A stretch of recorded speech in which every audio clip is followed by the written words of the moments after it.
Anyway, open phone lines, 440-997-9797. The Cavaliers, in a way, I'm more interested in the Cavaliers now. I would actually say that I am more interested. I can't say in a way.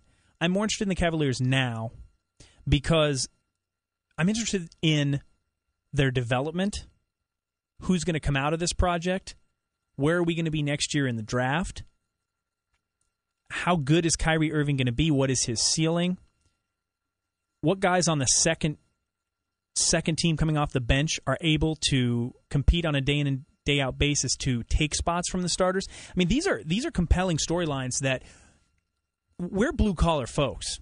We like a team effort. We like an underdog.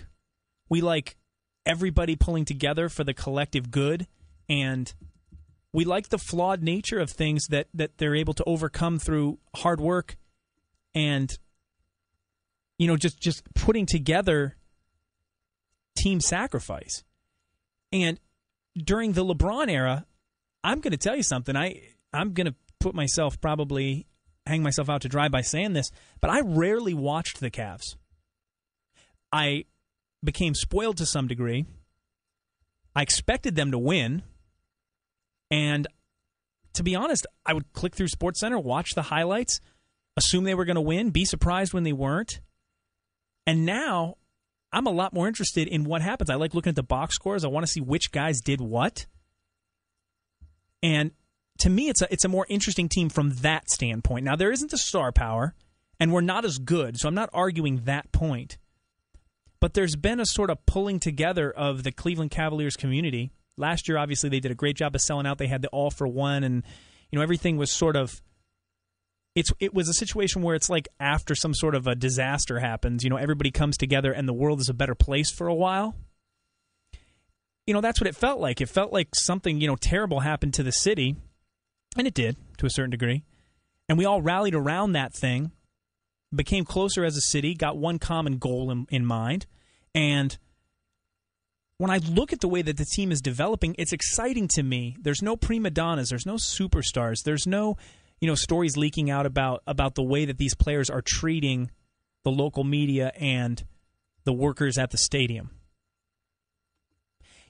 When I used to watch the Cavs, you had certain situations. I don't know if it's because Cleveland were beaten down so much. Maybe we expect to do poorly, or we don't expect the best of everything.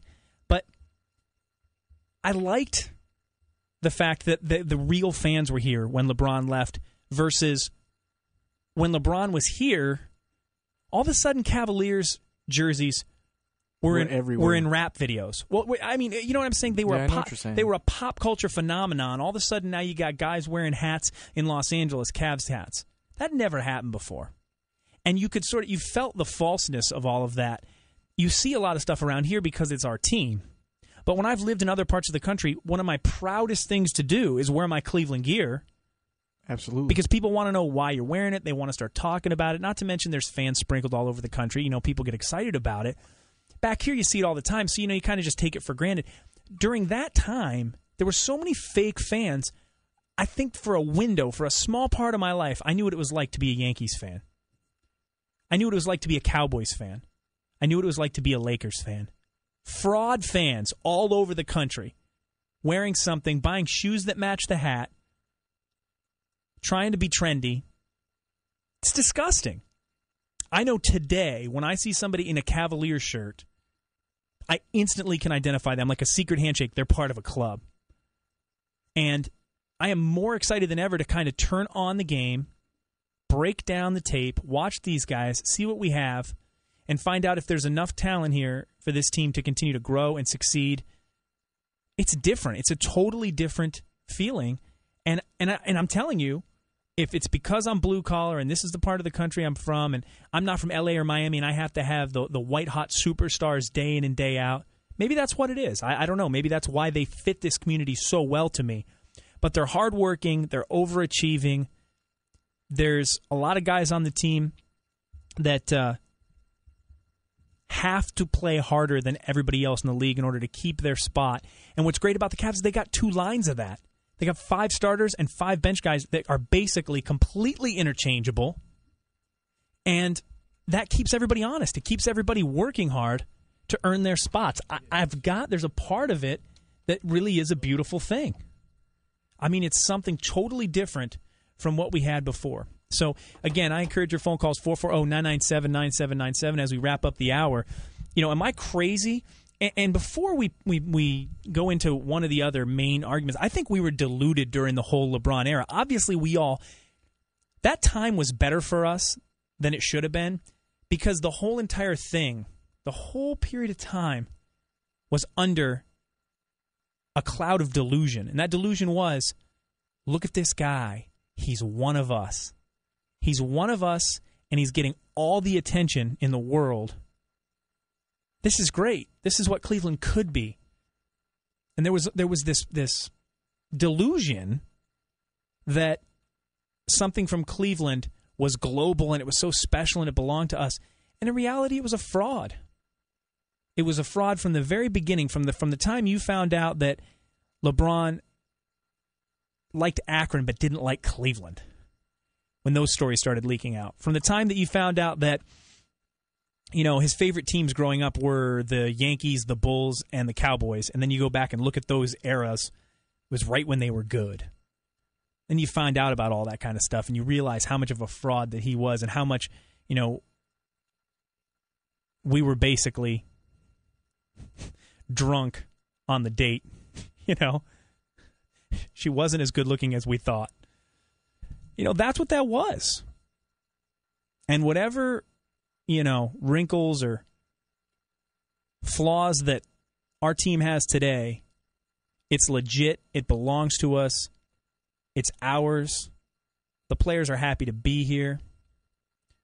They want to play in Cleveland. And they play hard every night for a coach who wanted to be here. And I'll tell you something about Byron Scott. When they looked at Tom Izzo to take this job from Michigan State, I admit that it was a big leap for him to want to leave that program. He's very well respected there. I mean, if he wants to retire there, they're going to build a bunch of statues for the guy, and he's done a great job at Michigan State. So he had a lot of risk in coming here. I realize that. But you remember the stories. The stories were that Tom Izzo wanted to know whether or not LeBron was going to be here before he made the decision. He reached out to LeBron, and LeBron said that he was not interested. LeBron said that LeBron blew off one of the best coaches in college basketball, and really a guy with the potential to be one of the best coaches in the NBA. That was a big story at the time. And so what happened was Tom Izzo said, I can't take that risk. Can't do it. So the difference is Byron Scott took this job without knowing, and to be honest with you, there was a lot of speculation by the time Byron Scott took the job that LeBron was not going to be back. So I know for a fact that Byron Scott wants to be here as well. The guy wants to win. He wants to win here. That Lakers job was going to come available. They knew it because Phil Jackson was going to leave, and that was a dream destination for a guy who played for the Lakers in the prime of his career and won championships there. So we've got a coach that wants to be here, and we got players that want to be here. I'm proud of this team. I'm proud to call them Clevelanders.